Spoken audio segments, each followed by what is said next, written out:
Okay, Assalamualaikum warahmatullahi taala wabarakatuh. Okay, kita akan selesaikan contoh 2 buku teks muka surat 74.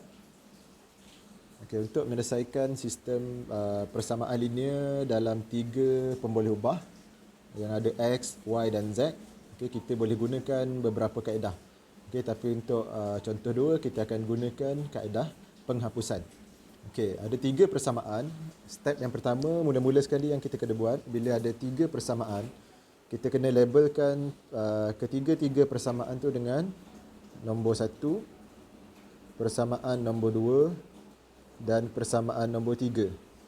Okey, caranya lebih kurang sama dengan yang persamaan linear 2 pemboleh ubah. Okay, untuk kaedah penghapusan, okay, kita ada 3. Kalau ada 2 persamaan, kita tak ada pilihan kan. Okay, tapi kalau ada 3 persamaan, kita kena pilih nak hapuskan, nak gunakan persamaan yang mana dulu. Okay, jadi untuk kaedah penghapusan, kaedah yang saya gunakan ni, kita bahagikan dia kepada 3 step. Misi yang pertama, okay, step yang pertama ni, misi yang pertama, kita nak hapuskan salah satu unknown, X atau Y atau Z. Kita pilih mana yang paling senang untuk kita hapuskan dulu. Okey, cuba tengok X. X dia ada 4X, 2X dengan negatif X. Kalau Y, 3Y, Y dengan 2Y. Kalau Z, Z, 3Z dengan 5Z. Okey, kalau tengokkan dekat sini, antara yang senang kita nak hapuskan adalah X ataupun Y. Okey, sekarang ni saya nak pilih X lah. Okey, sebab 4 dengan 2, okay, kita boleh hapuskan sifir 2 je. 2X dengan negatif X pun guna sifir 2. Okay, jadi dekat sini kita pilih pasangan yang kita nak hapuskan. Okay, dekat sini saya pilih 1 dengan 2. Lepas tu kita akan cuba hapuskan 2 dan 3. Okay, 1 dengan 2 ni kita akan membentukkan satu persamaan baru yang tak ada X. Okey, jadi misi yang pertama kita adalah untuk hapuskan X. Okey, misi yang pertama hapuskan salah satu unknown, iaitu kita pilih X. Jadi kalau kita hapuskan X, kita nak bentukkan 2 persamaan linear tanpa X. Kalau tanpa X maksudnya dia ada apa? Dia ada Y dan Z sahaja, tak ada X. Okey, jadi sekarang ni daripada persamaan 1 dan 2 kita akan bentukkan satu persamaan. Dan daripada 2 dan 3 ni kita akan bentukkan satu persamaan. Ni saya tandakan sebagai tanda right. Nanti kita akan, bila dah dapat persamaan tu, kita tanda dengan right. Okey, jadi macam mana nak buat? Okey, untuk persamaan 1 dan 2, cuba tengok. Kita nak hapuskan X. Jadi kita fokus pada X. 4X dengan 2X. Okey, macam mana kita nak hapuskan X? Kita kena samakan 4X dengan 2X tu, kita kena persamaan yang nombor 2 tu semua darab 2. Okey, saya salin balik persamaan yang nombor 1. Okey, persamaan nombor 1 salin balik 4X tolak 3Y tambah Z sama dengan negatif 10. Okey, ini persamaan nombor 1. Okey, persamaan nombor 2. Okey, persamaan nombor 2 kita darab dengan 2. Okey, darab dengan 2. Dia akan jadi 2 darab 2 dapat 4X tambah Y dia akan jadi 2Y. Z dia akan jadi 3 darab 2, 6. Z sama dengan 0 darab 2 dapat 0. Okey, jadi yang bila tadi 1, 2, 3, dia akan jadi persamaan yang keempat lah. Persamaan yang baru. Okey, jadi antara nombor 1 dengan 4, okey, 4 tu asalnya daripada nombor 2 kan. Okey, 1 dengan 4, nak hilangkan X kena tambah ke kena tolak?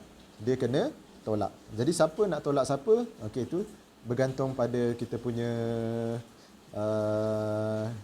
pertimbangan lah. 1 tolak 4 boleh, 4 tolak 1 pun boleh. Okey, kalau saya ambil 4 tolak 1 supaya nilai jawapan dia nanti tak banyak yang negatif. 4 tolak 1, jadi 4X tolak 4X dia akan jadi 0. Okey, 0 ni tak tulis pun tak ada masalah, tak payah tulis lah, sebab dia akan hilang. Okey, 2Y tolak 3Y. Okey, untuk yang Y pula. Okey, 2Y tolak. Okey, 4 tolak 1. Jadi akan jadi tambah. Dia akan jadi 5Y. Dan 6Z tolak Z. Dia akan jadi 5. Okey, 5Z. 5Y tambah 5Z. 0 tolak negatif 10. Dia akan jadi 10. Jadi kita akan dapat satu persamaan yang baru, iaitu persamaan nombor 5. Persamaan nombor 5 ni, dia dah dapat tak y, satu persamaan linear tanpa x? Dah dapat kan? Dia ada y dan z sahaja. Jadi kita tanda right. Dah selesai. Okey, kita dah ada satu persamaan nombor 5. Jadi dah selesai. Okey, kita nak dapatkan satu lagi. Bentukkan dua persamaan linear kan? Jadi ada satu persamaan linear yang tanpa x. Okey, sekarang ni nak yang kedua. Okey, kalau 5y tambah 5z sama dengan 10 ni, dia boleh cantikkan lagi. Kita kecilkan dia dengan sifar 5, dia akan jadi y tambah z sama dengan 2. Okey, kita jadikan yang inilah persamaan nombor 5. Okey, jadi yang kat bawah ni kita tanda right. Okey, selesai. Okey, dan seterusnya kita nak bentukkan satu lagi dengan menggunakan nombor persamaan 2 dan 3. Okey, persamaan nombor 2 dengan 3. Okey, persamaan nombor 3 tu yang kita akan darab dengan 2. Okey, jadi persamaan nombor 2 saya salin balik. Okey, persamaan nombor 2 ni 2x tambah y tambah 3z sama dengan 0. Okey, ni persamaan nombor 2. Okey, nombor 3 kita darab dengan 2. Kita darab dengan 2, dia akan jadi negatif 2x tambah 4y tolak 10z sama dengan 34. Okey, bila dah selesai ni dia akan jadi persamaan nombor 6. Okey, persamaan nombor 6. Okey, jadi sekarang ni apa yang kita nak kena buat? Nombor 2 dengan 6 kita kena tolak ke tambah supaya x hilang. Kalau kita tambah 2x tambah negatif, dia akan jadi tambah dengan tolak kan. 2x tolak 2x habis. Jadi kita kena tambah lah. Jadi 2 dengan 6 kena tambah 2 tambah dengan 6. Okey, 2x tambah negatif 2x kosong. Y tambah dengan 4y jadi 5y. 3z tambah tolak jadi tolak 10. Z jadi negatif 7. Z kosong tambah 34 dapat 34. Okey, jadi kita dah dapat persamaan yang kedua. Okey, ni persamaan nombor 7. Persamaan nombor 7 ni tak ada x kan? Tak ada x, dia cuma ada y dan z. Jadi tercapai tak misi kita? Okey, dah. Jadi misi kita yang pertama nak membentuk persamaan linear. Dua persamaan linear dah tercapai yang tak ada x, ada y dan z saja. Jadi kita highlightkanlah kalau ada highlighter. Okey, y tambah z sama dengan 2. 5y tolak 7z sama dengan 3. Kenapa kita nak buat dua persamaan linear yang ada dua unknown saja? Sebab yang ni kita dah biasa buat dalam matematik kan. Yang ada dua unknown ni kita dah biasa jawab. Jadi misi kita yang seterusnya, okey, kita pergi kepada misi kita yang kedua. Okey, misi yang kedua adalah menyelesaikan persamaan serentak. Misi 2, okey, menyelesaikan persamaan serentak dua pemboleh ubah ataupun dua unknown. Okey, maksudnya kena buat apa? Nak selesaikan, kena cari y dan z. Kita nak cari nilai y dan z. Okey, jadi misi kedua ni adalah misi yang matematik saja.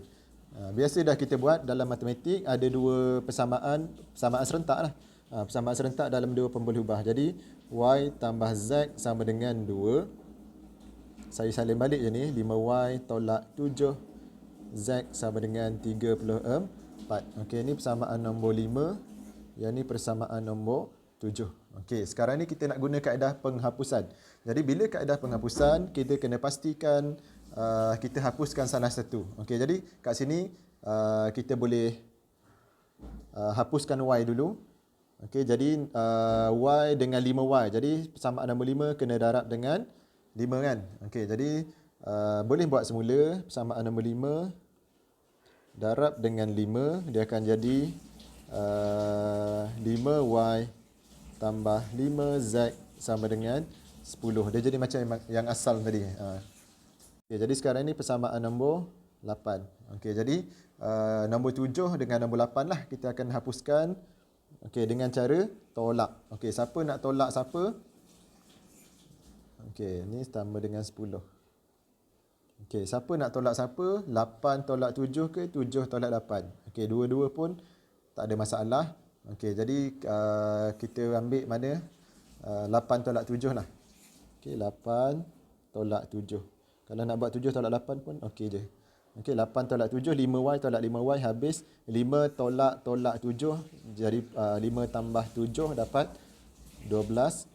Z sama dengan 10 tolak 34 dapat negatif 24. Jadi kita dah tinggal Z sahaja. Jadi Z negatif 24 bahagi 12 dapat negatif 2. Jadi Z dah dapat. Okey, cari Y dan Z tadi, kita dah dapat Z. Okey, sekarang ni nak cari Y. Okey, nak cari Y, kita masukkan nilai Z ke dalam persamaan. Nombor 5 boleh, nombor 7 boleh, nombor 8 pun boleh. Yang paling senang adalah nombor 5. Okey, jadi masukkan ke dalam persamaan nombor 5. Masukkan Z ke dalam nombor 5. Okey, nombor 5, Y tambah Z sama dengan 2. Z negatif 2. Jadi Y sama dengan negatif 2. Bawa ke sana 2 tambah 2. Y sama dengan 4. Okey, selesai untuk Z dan Y. Okey, jadi kita highlightkan yang dah dapat. Okey, sekarang ni apa yang kita belum dapat? Kita tak dapat X. Jadi kita pergi kepada misi kita yang terakhir.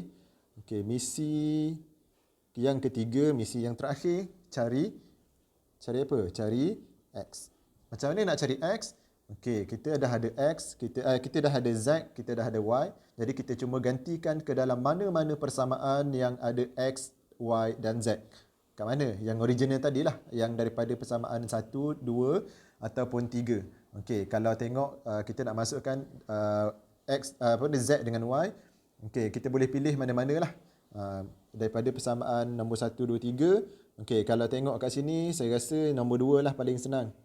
Okey, nombor 2 paling senang sebab dia sama dengan kosong.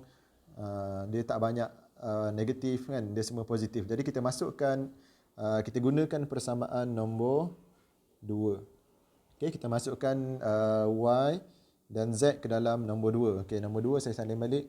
2X tambah Y tambah 3Z sama dengan kosong. Ni persamaan nombor 2. Okey, sekarang ni kita nak cari X. Jadi Y dia 4. Z dia negatif 2 sama dengan kosong. Jadi 2X tambah 4 tambah tak apalah, kita buat tolak 6 sama dengan kosong. 4 tolak 6 dapat negatif 2. Okey, 2X negatif 2 bawa sana jadi 2. Jadi X sama dengan 2 bahagi 2 dapat 1. Jadi kita dah dapat nilai bagi X. Okey, jadi kita salin balik. Okey, misi yang keempat, ataupun tak payah pun, kita terus tulis X sama dengan 1, Y sama dengan 4, Z sama dengan negatif 2. Jadi kita dah selesai. Okey, ada 3 step yang kita kena cari. Okey. Yang kita misi yang pertama hapuskan X. Misi yang ketiga baru cari X. Kalau misi yang pertama kita hapuskan Y, misi yang ketiga last kali baru dapat Y semula. Okey, jadi kita dah dapat X, Y dan Z. Okey, jadi selesai untuk contoh 2.